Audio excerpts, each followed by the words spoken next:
Ο επόμενος μας ομιλητής είναι Certified Coach και Creative Director, δημιουργός της Typodelic με διεθνή βραβεία design. Έχει βαθιά αισθητική ματιά και ενσωματώνει το coaching ως εργαλείο ανθρώπινης μεταμόρφωσης.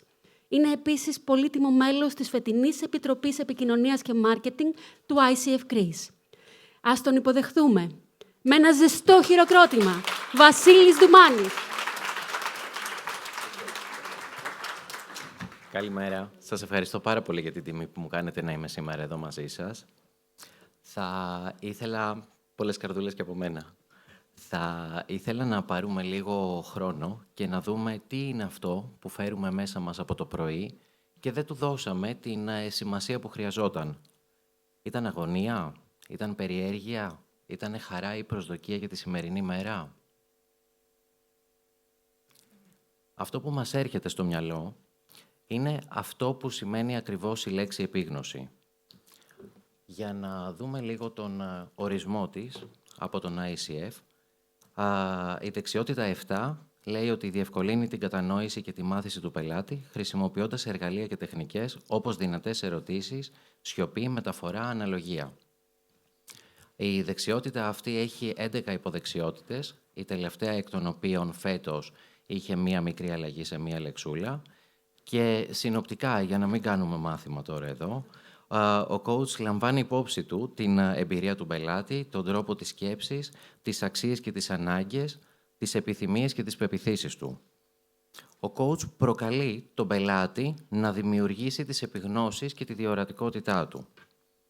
Υποβάλλει ερωτήσεις που βοηθούν τον πελάτη να εξερευνήσει, πέραν από τον τρέχοντα τρόπο σκέψης, να μοιραστεί περισσότερα για την εμπειρία του αυτή την ίδια τη στιγμή. Παρατηρεί τι βελτιώνει την πρόοδό του και εκεί έχει τη δυνατότητα να αναπροσαρμόσει και την προσέγγιση του. Βοηθά τον πελάτη να εντοπίσει παράγοντες που επηρεάζουν. Προσκαλεί τον πελάτη να δημιουργήσει νέες ιδέες για το πώς μπορεί να προχωρήσει μπροστά, με προθυμία και σε τι ακριβώς. Υποστηρίζει τον πελάτη με μια πολύ δόκιμη αναπλαισίωση οπτικών. Μοιράζεται παρατηρήσεις και γνώσεις, συναισθήματα, χωρίς προσκόλληση, που έχουν τη δυναμική να δημιουργήσουν νέα μάθηση στον πελάτη.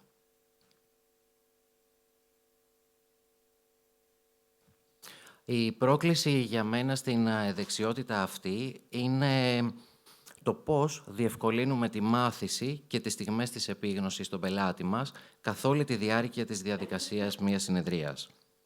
Και οι coaches, ναι, έχουμε δυνατά εργαλεία, έχουμε ερωτήσεις, έχουμε μεταφορές, έχουμε την παύση, έχουμε αναλογίες, που όλα αυτά βοηθούν τον πελάτη να βουτήξει πολύ πιο καλά στο μέσα του. Βοηθά τον πελάτη να έρθει πιο κοντά στην αυτογνωσία του. Έτσι λοιπόν, όταν μιλάμε για την ενίσχυση της επίγνωσης, δεν μιλάμε απλά για ένα σετ ερωτήσεων.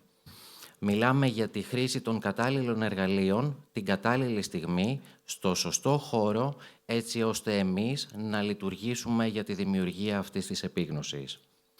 Εργαλεία που μπορεί να έχουμε στην φαρέτρα των όπλων μας. Όραμα, ιδιαίτερα εμπνευστικές ερωτήσεις, περιέργεια, χιούμορ που δεν είναι δεξιότητα, αλλά καμιά φορά και αυτό κάνει δουλειά, παρατηρήσεις της φυσιολογίας, της χρειάς της φωνής. Έχουμε αρκετά εργαλεία. Πάμε λιγάκι να δούμε. Η δεξιότητα λέει evokes awareness και ποιος είναι αυτός ο οποίος λειτουργεί γι' αυτό. Η επίγνωση λοιπόν επιβάλλεται στον πελάτη ή αναδύεται μέσα από μία συνεδρία.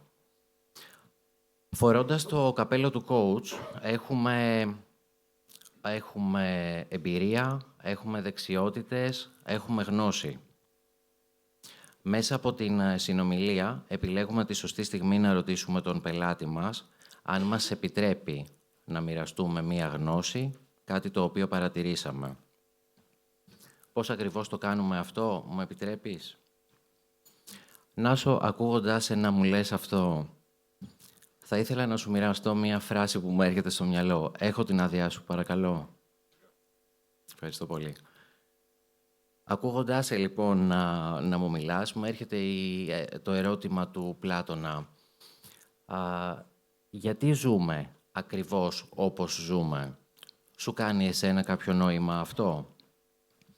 Ο Νάσος, ο coach μας, μπορεί να μην συνδεθεί με αυτό και αυτό είναι πάρα πολύ ok για εμάς.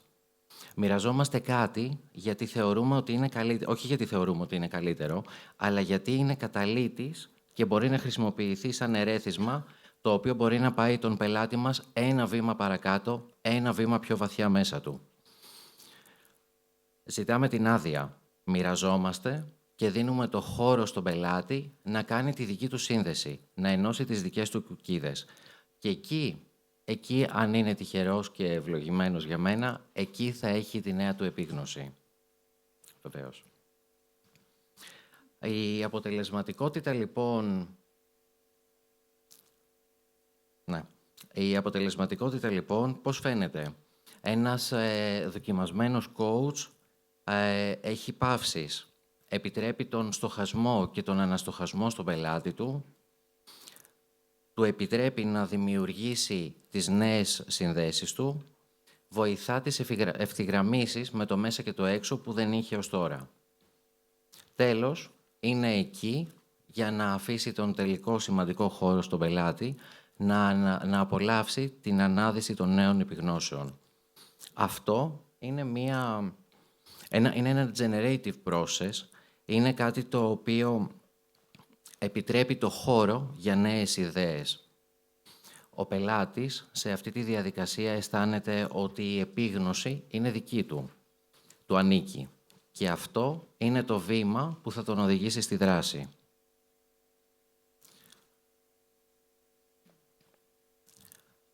Η δεξιότητα αυτή, για μένα, έχει μία μαγεία.